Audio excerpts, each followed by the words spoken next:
Hello students, કેમ છો? મજામાં?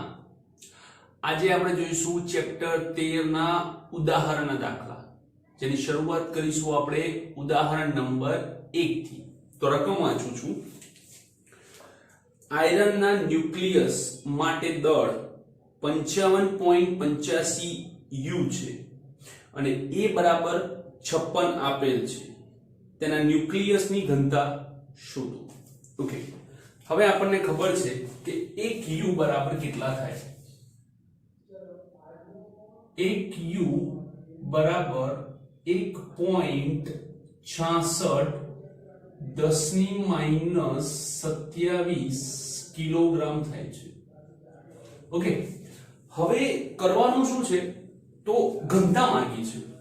તો ઘનતાનું સૌથી સાદું સૂત્ર વાપરીએ તો ઘનતા બરાબર દળ ભાગ્યા કદ.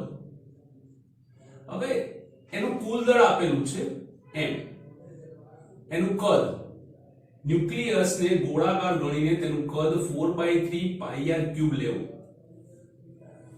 માટે ઘનતા બરાબર 3m/4π, r ની જગ્યાએ r0 a⁻⁴ નો cube rho 3m/4π r0³ a માટે રો બરાબર 3m 55.85 u બરાબર 1.66 10⁻27 કિલોગ્રામ છેદમાં 4 ગુણ્યા 3.14 1.2 10⁻15 નો ઘન અને a બરાબર 56 આપેલા છે. તો આના પરથી ગણતરી મળે છે 2.29 10⁻27 કિલોગ્રામ. 17 કિલોગ્રામ પર મીટર ઘન. જે નિયતિ તેની મૂળ ઘનતા ρ is equals to 2.3 10⁻17 કિલોગ્રામ પર મીટર ઘન મળે છે. તો આ છે ઉદાહરણનો પહેલો દાખલો. એકદમ ઈઝી, શોર્ટલી. ઓકે, ફટાફટ લખીએ.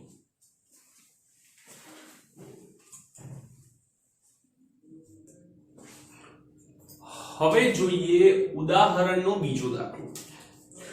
1 ગ્રામ દ્રવ્યને સમતુલ્ય ઉર્જાની ગણતરી કરો. માત્ર તમને દ્રવ્ય આપ્યું છે અને એ દ્રવ્યને ઉર્જામાં કન્વર્ટ કરવું છે. તો દ્રવ્યમાંથી ઉર્જામાં શોધવું હોય તો આઈન્સ્ટાઈનનું સૂત્ર વાપરવું પડે કે દ્રવ્યને અનુલક્ષીને ઉર્જા, દ્રવ્યને અનુલક્ષી ને તેની ઉર્જા. સૂત્ર છે E બરાબર mc². 1 ગ્રામ 10⁻³ કિલોગ્રામ ગુણ્યા 3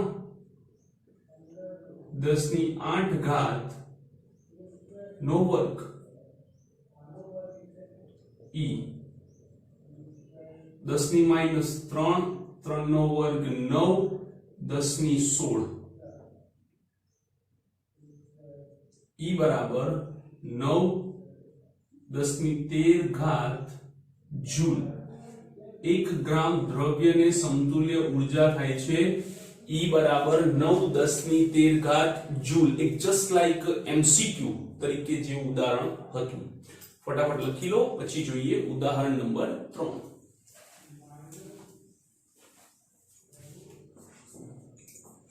હવે જોઈએ ઉદાહરણ નંબર 3. શું કહે છે?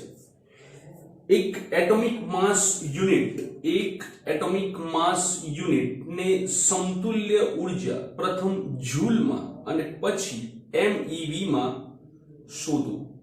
एक U बराबर 1.66, एक U बराबर 1.66 10 ની માઈનસ 27 કિલોગ્રામ થાય. ઓકે, હવે શું કહે છે કે આને જૂલમાં શોધો. આગળના દાખલામાં જોયું તેમ દ્રવ્ય પરથી ઊર્જા શોધવી હોય તો E બરાબર mc² વાપરો.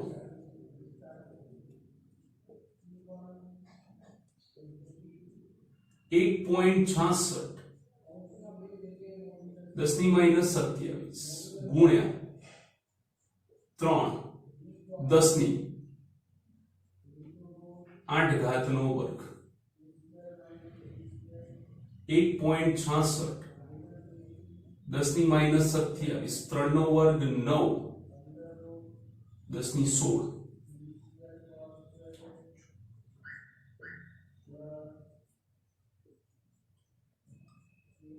10 ની માઈનસ 11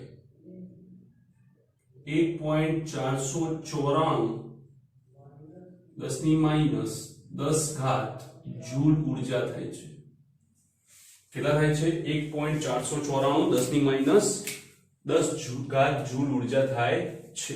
ઓકે, હવે શું કહે છે કે આપણે શોધવાની છે અને MeV માં. તો જૂલ માંથી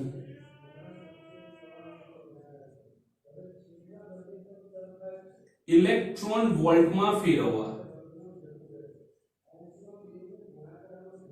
1.6 10 ની માઈનસ 19 વડે ભાગો તો E બરાબર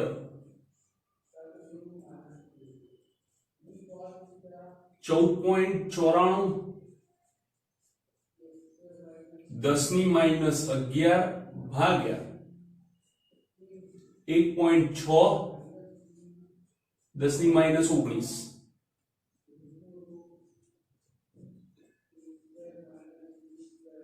10 ની 8. આનો ભાગાકાર આપણી પાસે છે 9.315.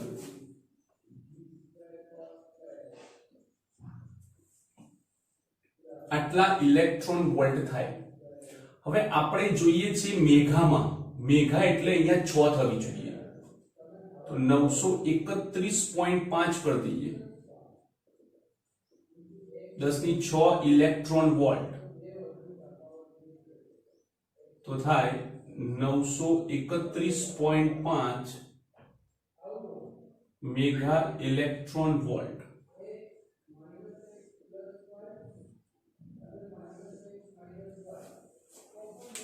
ઓકે, આટલી ઊર્જા મળે છે MeV માં અને આ ઊર્જા મળે છે જૂલમાં. ઓકે, હવે શું કીધું છે બીજો ભાગ કે ઓક્સિજન O18 ની દળ ક્ષતિને m/c² માં દર્શાવો. પહેલા તો આને આપણે m/c² માં દર્શાવીએ.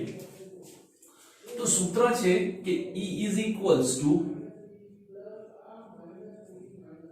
mc². Okay,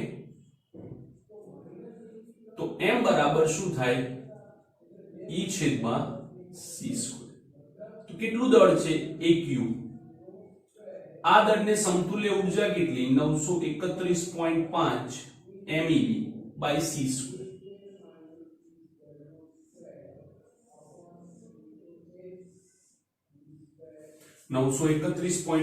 MeV/c². આ થાય છે સિમ્પલ ઊર્જા. હવે માંગી છે કે ઓક્સિજન O8 16 તો સૌથી પહેલા તો ઓક્સિજનની દળ ક્ષતિ ગણો.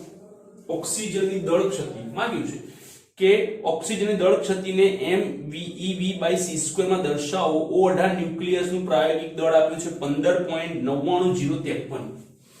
તો દળ ક્ષતિ શોધવા માટેનું સૂત્ર છે કે દળ ક્ષતિ ડેલ્ટા m = ઓક્સિજન માટે ZmP plus NMN minus capital M ન્યુક્લિયસનું કુલ દળ. કેટલા 8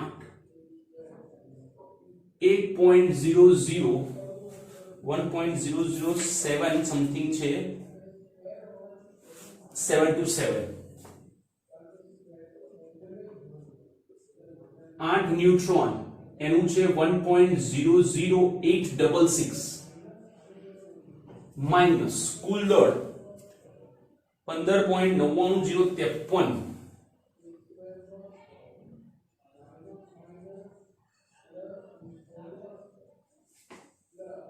તો દળ ક્ષતિ ડેલ્ટા એમ સમગ્ર ગણતરી બાદ આવે છે 0.1369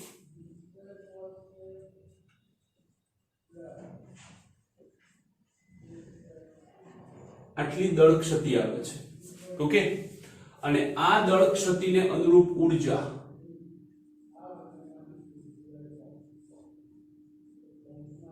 ક્ષતિને અનુરૂપ ઊર્જા E બરાબર 0.1369 ગુણ્યા એક U માટે 931.5 MeV તો આટલા U માટે કેટલી એક U માટે 931.5 તો ડેલ્ટા M માટે કેટલી આ બેનો ગુણાકાર આપો ઓકે તો આ થશે આપણી MeV 931.5 ગુણ્યા 0.1369 127.5 MeV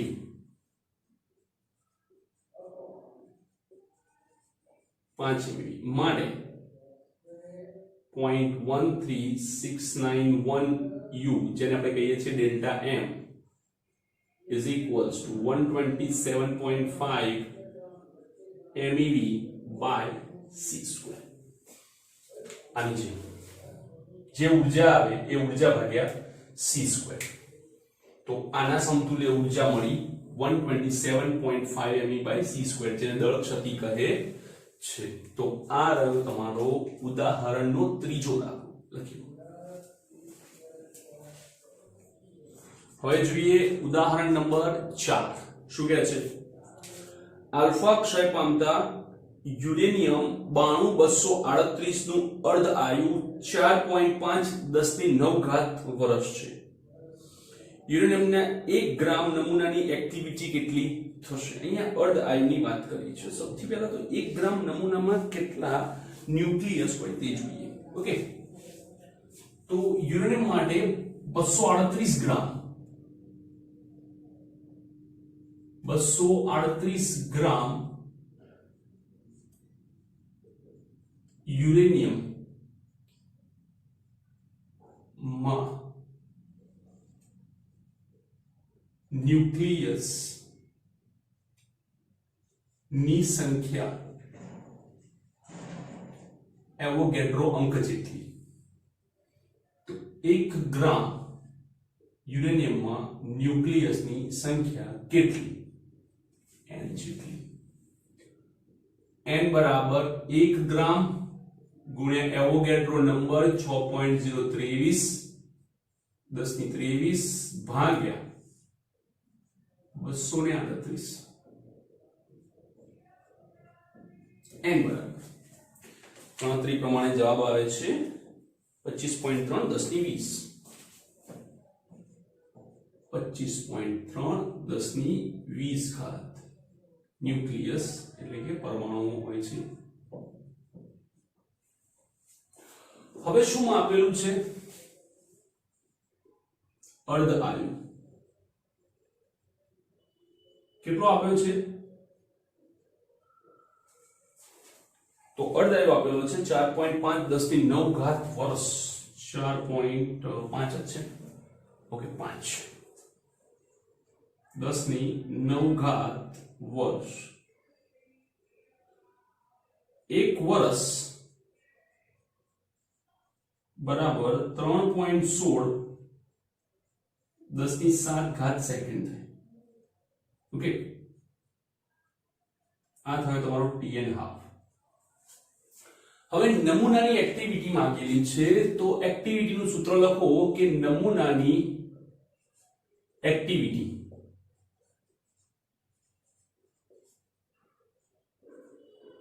r is equals to lambda n.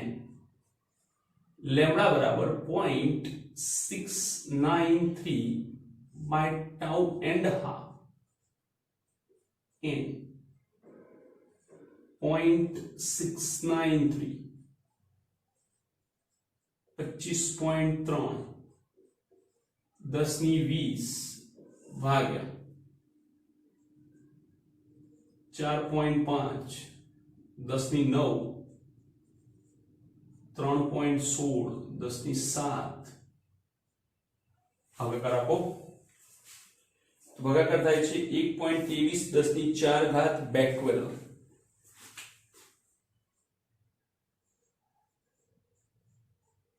10 ની 4 ઘાત विभंजन पर सेकंड अथवा तो बैकवर्ड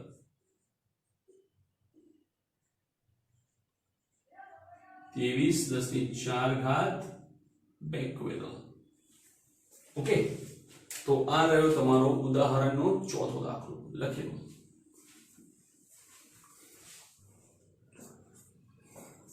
હવે જોઈએ ઉદાહરણ નંબર 5 ત્રિજ્યમ 12.5 વર્ષના અર્ધ આયુ સાથે બીટા ક્ષય પામે છે 25 વર્ષ પછી શુદ્ધ ટ્રિટિયમના નમૂનાનો કેટલો અંશ અવિભંજિત રહેશે હવે અહીંયા આપણને અર્ધાયુ આપ્યો છે 12.5 આ દાખલો ખાસ ધ્યાનથી જોજો આવા ન્યુમેરિકલ્સ બહુ પૂછાય છે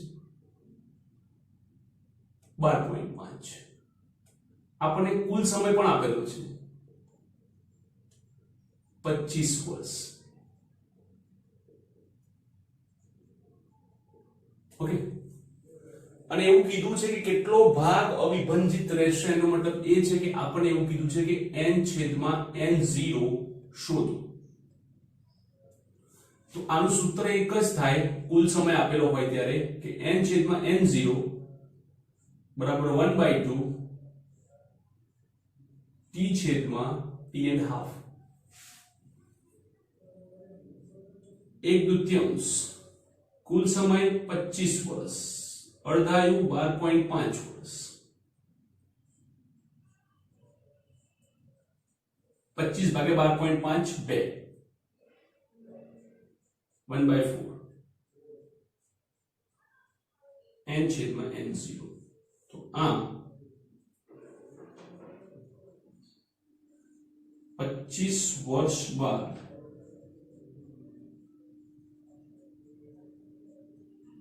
चौथो भाग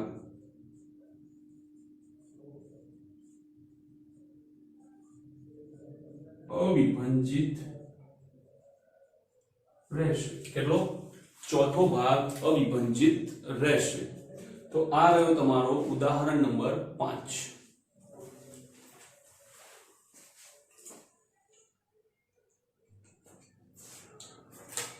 હવે જોઈએ ઉદાહરણ નંબર 6 શું કહે છે કે નીચે આપેલા પરમાણુ દળો આ બધા પરમાણુ દળો આપેલા છે અત્રે પ્રતીક Pa એ પ્રોટેક્ટિનિયમ એક તત્વ છે પ્રોટેક્ટિનિયમ રેડિયોએક્ટિવ તત્વ છે તે દર્શાવે છે યુરેનિયમ 92238 ના આલ્ફા ક્ષય દરમિયાન વિમુક્ત થતી એટલે કે ઉત્સર્જન પામતી ઊર્જા ગણો તો સૌથી પહેલા આપણે જોઈએ કે યુરેનિયમ 92238 માંથી જ્યારે આલ્ફા કણ નીકળે ત્યારે 92 માંથી બે ગયા 90 થોરિયમ બની જાય 234 તો આનાથી દળ ક્ષતિ કેટલી ઊભી થાય એટલે કે delta m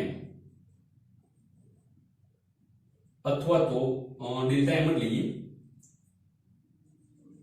m uranium minus m thorium minus m alpha अथवा तो E ले लीजिए चलो एक काम करो Q into C square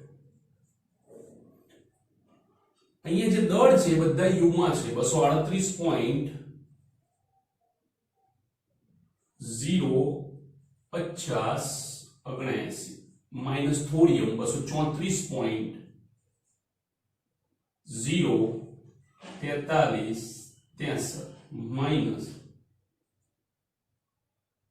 alpha 4.0 260 ગુણ્યા 931.5 વડે આપણે ગુણવાના કે u માંથી ઉર્જામાં જવું હોય તો 231.5 વડે ગુણીએ છીએ અને આનો જવાબ થાય છે 4.25 MeV ઉર્જા વિમુક્ત થઈ છે. 4.25 MeV ઉર્જા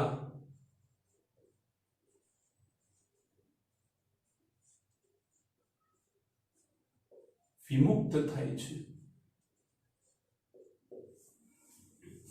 ઓકે, હવે બીજો પ્રશ્ન શું કહે છે તેમાં જ કે યુરેનિયમ 9238 નું સ્વતઃ એટલે કે આપમેળે પ્રોટોનનું ઉત્સર્જન થઈ શકે નહીં. પ્રક્રિયા જોઈએ.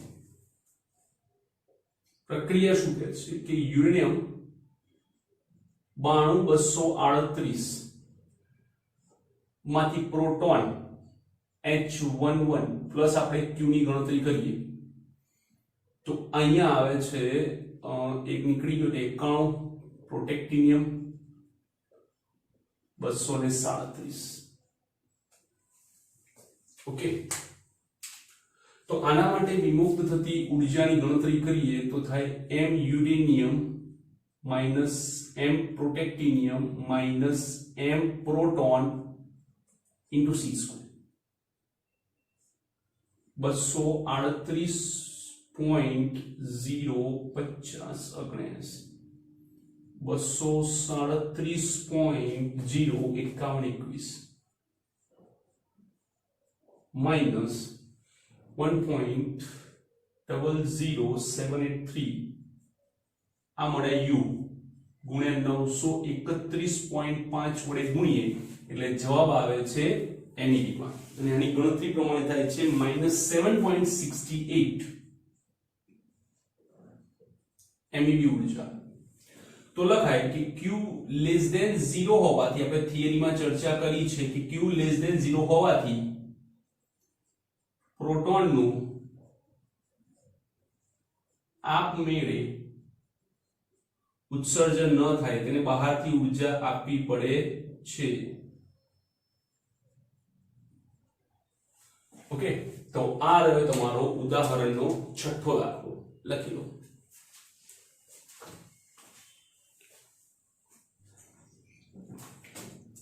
હવે જોઈએ ઉદાહરણ નંબર 7. શું કહે છે? ન્યુક્લિયર પ્રક્રિયાઓ 13.7 માં દર્શાવી છે તેવી ના સમીકરણો જે અર્થમાં રાસાયણિક સમીકરણ દાખલા તરીકે twice H2 plus O2 tends to twice H2 સમતોલે છે તે અર્થમાં સમતોલે છે. જો આમ ન હોય તો કયા અર્થમાં તે બંને બાજુને સમતોલે છે? જો જ્યારે રાસાયણિક પ્રક્રિયા થતી હોય ત્યારે hydrogen tends to hydrogen ion બને, oxygen tends to oxygen ion બને. એટલે કે રાસાયણિક પ્રક્રિયાઓમાં તત્વો તે જ રહે છે, માત્ર તેમનું આયનીકરણ થાય છે. જ્યારે ન્યુક્લિયર પ્રક્રિયામાં આખે આખું તત્વ જ બદલાઈ જાય છે, સમગ્ર તત્વ જ ચેન્જ થઈ જાય છે. યુરેનિયમનું થોરિયમ થઈ જાય છે, આપણે આગળના ઉદાહરણમાં જોયું તેમ. તો અહીંયા પ્રોટોન અને ન્યુટ્રોનની સંખ્યા સમાન રહે છે, પરંતુ આ પ્રક્રિયા અલગ કેમ છે કે એકમાં તત્વો તેના તે રહે છે, જેને આપણે રાસાયણિક પ્રક્રિયા કહીએ છીએ. જ્યારે ન્યુક્લિયર પ્રક્રિયામાં તત્વો જ બદલાઈ જાય છે. તો તેમાં સમાન શું હોય છે? તો તેમાં સમાન હોય છે ડાબી બાજુ અને જમણી બાજુના કુલ પ્રોટોન અને ન્યુટ્રોનની સંખ્યાઓ. ઓકે, બીજું શું કહે છે? જો પ્રોટોન સંખ્યા અને ન્યુટ્રોન સંખ્યા દરેક ન્યુક્લિયર પ્રક્રિયામાં સંરક્ષિત રહેતી હોય તો ન્યુક્લિયર પ્રક્રિયામાં દળનું રૂપાંતર ઉર્જામાં કેવી રીતે થાય છે? દળનું રૂપાંતર ઉર્જામાં થવા પાછળનું કારણ છે દળ ક્ષતિ. દળ ક્ષતિના કારણે આ શક્ય છે. હવે જે દળ ક્ષતિ આપણે જોઈએ છીએ એમાં બહુ ક્લિયર વાત આપણે કરીએ કે જ્યારે ડાબી બાજુ આખે આખું યુરેનિયમ હોય છે ત્યારે એમાંથી ટુકડા પડે છે, એટલે કે યુરેનિયમના જે સંયુક્ત ન્યુક્લિયસ છે તેનું વિભાજન થાય છે. તો સંયુક્ત ન્યુક્લિયસમાંથી સ્વતંત્ર અલગ અલગ ન્યુક્લિયસ બને છે ત્યારે દળ ક્ષતિ ઉત્પન્ન થાય છે. અને એ દળ ક્ષતિને અનુરૂપ ઉર્જા કાં તો ઉત્પન્ન થાય છે કાં તો શોષણ થાય છે. તો અહીંયા ઉત્પન્ન થતી ઉર્જા જે દળ ઉર્જા તરીકે આપણે વાત કરીએ છીએ તે છે કે બંધિત ન્યુક્લિયસ તૂટે છે અને અલગ અલગ ન્યુક્લિયસ બને છે તેના કારણે છે. નેક્સ્ટ, એક સામાન્ય છાપ એવી છે કે દળ અને ઉર્જાનું એકબીજામાં રૂપાંતર માત્ર ન્યુક્લિયર પ્રક્રિયામાં જ થાય છે અને રાસાયણિક પ્રક્રિયામાં કદાપી આવું શક્ય નથી.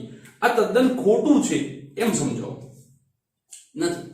હવે જુઓ, આ ખોટું છે એનું કારણ છે કે જ્યારે પણ રાસાયણિક પ્રક્રિયા થાય છે ત્યારે પણ ઉર્જાનું રૂપાંતર તો થાય છે, પરંતુ રાસાયણિક પ્રક્રિયામાં જે ઉર્જા રૂપાંતરણ હોય છે એ ન્યુક્લિયર પ્રક્રિયાના 10 લાખમાં ભાગની હોય છે, એટલે કે ખૂબ જ નાની હોય છે. નાની હોવાથી તમે તેને અવગણી ન શકો, તથા ન્યુક્લિયર પ્રક્રિયામાં પણ ઉર્જા મુક્ત થાય છે અથવા તો તેને ઉર્જા આપો છો ત્યારે ન્યુક્લિયર પ્રક્રિયાઓ થાય છે એવું આપણે જોયેલું છે કેમિસ્ટ્રીમાં. તો ન્યુક્લિયર પ્રક્રિયા માટે એવું કહેવું ખોટું છે કે તેમાં દળ ઉર્જાનું ઉર્જામાં રૂપાંતરણ થતું નથી. તો આ હતા ચેપ્ટર નંબર 13 ના ઉદાહરણના દાખલા. આઈ હોપ તમે બધા એન્જોય કર્યું. જો ખરેખર એન્જોય કર્યું હોય તો લાઈક કરો, કમેન્ટ કરો. Thank you for watching this video.